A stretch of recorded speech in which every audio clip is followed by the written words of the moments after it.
All right, let's talk about something that pretty much powers every business on the planet, but, often has a really terrible reputation, and that's sales. Today, we're going to dive into the classic book Strategic Selling to uncover a blueprint for success that totally flips conventional wisdom on its head. It shows a much, much better way forward. So when you hear the word salesman, what's the first image that pops into your head? Come on, be honest. For a lot of us, it's this guy right here, the fast-talking hustler who seems way more interested in your wallet than in what you actually need. I mean, this stereotype has been around forever, and it's the root of a huge problem in business. But what if I told you that this entire picture is just, well, completely wrong? What if the real pros, the top 1% who are absolutely crushing it, are playing a totally different game? A game that's built not on manipulation, but on a genuine partnership. Okay, so let's break down exactly why selling has such a bad rap. And this isn't just about, a bad vibe. It has real, tangible impacts on companies and, of course, the people who work for them. Now, this is what I find so fascinating.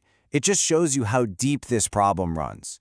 Companies are so scared of this negative stereotype that they'll literally invent all sorts of new job titles.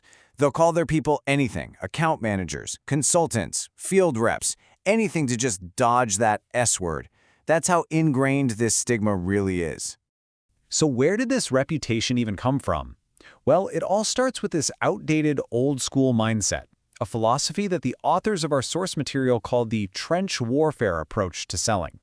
And this slide just nails the fundamental difference. See, the old way treats sales like a zero-sum game. For me to win, you, the customer, have to lose.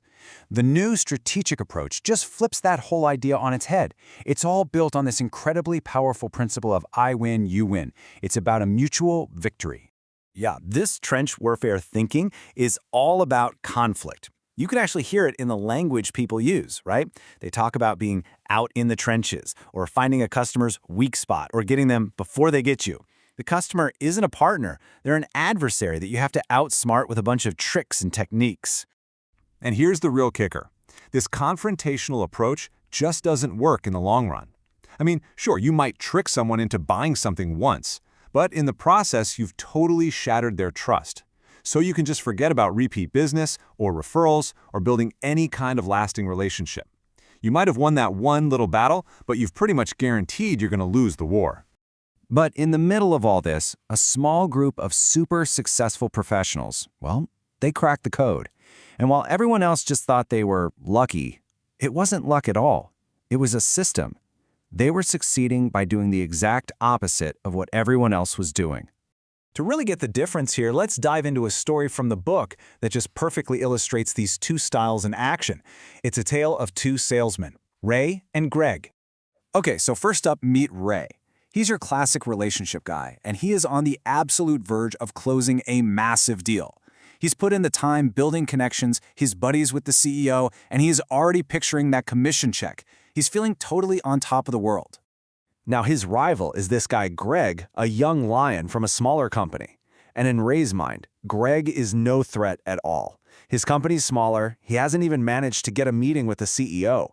To Ray, this looks like a slam dunk, an easy win. But here comes the twist. Greg had an advantage that Ray didn't see coming. And it wasn't a better product, it wasn't a cheaper price, it was a better process. It was a secret weapon. And there it is. See, while Ray was busy having lunch with the CEO, Greg was using the strategic selling process. He was thinking like a detective. Step 1, identify all the key players. Not just the boss, but the tech person, the finance manager, the people who actually have to use the system. Step 2, find the real decision maker. Who has the final say? Because it's not always the person with the corner office. And then step 3, the knockout punch. Show each of those people exactly how his solution solves their specific problems. And this is the whole thing. Greg's methodical work uncovered a critical piece of the puzzle. The CEO, the person Ray was so sure was the key, didn't actually have the final say. The ultimate sign-off came from the division general manager, someone Ray had completely ignored because he wasn't at the very top of the org chart. So, what happened? Greg focused all his energy on the real decision maker. He proved his solution was perfect for that division's unique problems, and he got the deal. Ray was completely blindsided, just left there wondering how his sure thing totally fell apart. So how did Greg do it? How did he pull this off while Ray was left in the dust?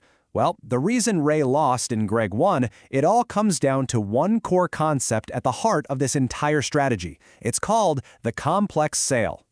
And the definition is actually beautifully simple. A complex sale is just any sale that needs more than one person's approval. That's it. If you need a yes from both a husband and a wife to buy a new car, guess what? That's a complex sale. If you need sign-off from your manager, the finance department, and a tech expert to buy new software, you are deep in a complex sale. The book gives this perfect example. Selling a dozen basketballs to the owner of the local sports shop? That's simple, one decision maker. But trying to sell 100 gross of basketballs to a giant chain like Kmart? Whoa. Now you're dealing with buyers, marketers, finance, logistics. Tons of people need to say yes. That's a complex sale. And this right here, this is the real game changer. In these more complicated deals, the winner isn't always the one with the best product or the cheapest price. The winner is the one who understands the decision-making structure the best. That's what Greg got, and it's what Ray completely missed. So understanding the complex sale is a tactic, right? But it's a tactic that serves a much bigger, more powerful philosophy, the win-win strategy. And this brings us right back to the beginning. The goal is to get out of that trench warfare mindset for good. It's about shifting your whole perspective from seeing the customer as an opponent to seeing them as a partner. A great sale isn't about you winning. It's about creating a situation where both of you win. Your solution fixes their problem, and that in turn benefits you. It is all about mutual success. You know, this idea goes so far beyond just sales. It's a basic principle for getting by in the modern world. Things are always changing. The exact strategies that made Ray successful in the past were the ones that caused him to fail this time. You just can't afford to stand still. So, as we wrap this up, here's a final thought for you. Just take a second and think about your own professional style. And it doesn't matter if you're officially in sales or not. Are you focused on building real partnerships that lead to wins for everybody? Or are you maybe still stuck down in the trenches fighting those little battles? The answer to that question could really end up shaping your future success.